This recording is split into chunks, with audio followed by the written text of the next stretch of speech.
ខ្ញុំផងមានបំណងទៅកាន់កោះថ្មីពួងក្បាលកង់បែនមកឃើញទាំងស្រីទាំងក្បឿងខ្នងបីក្រមលុកសេដា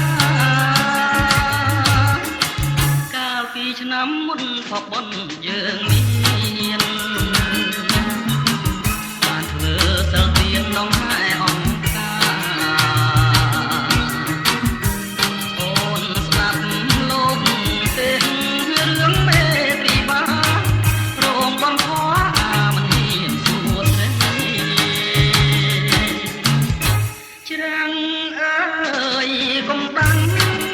ទម្លាក់រូបខ្ញុំជួងអើយកុំធំចាំទូកបកដៃទូកបងក៏ដូចច្រវាក៏ខ្លីចម្លងភក្តីឲ្យបានជួបទៅអកងសម្រាប់ខិតឲ្យចិត្តមកតែទាំងរលកបាំងច្រាំងសែនជ្រៅក៏លន់ក្រុមដូចមាត់មុំហៅថ្ងៃលិចអប់ទៅបងនៅឆ្ងាយស្ដី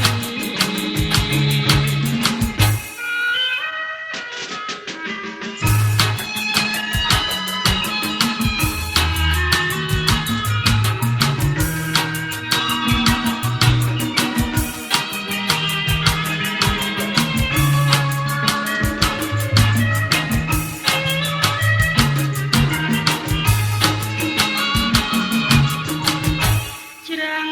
អើយកុំបាំងទម្លាក់រូបខ្ញុំជួងអើយកុំធំចាប់ទូកបកដៃ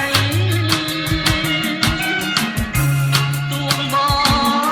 ងក៏ដូចច្រវាក៏ខ្លីចម្លងភក្តីឲ្យបានជួបទៅ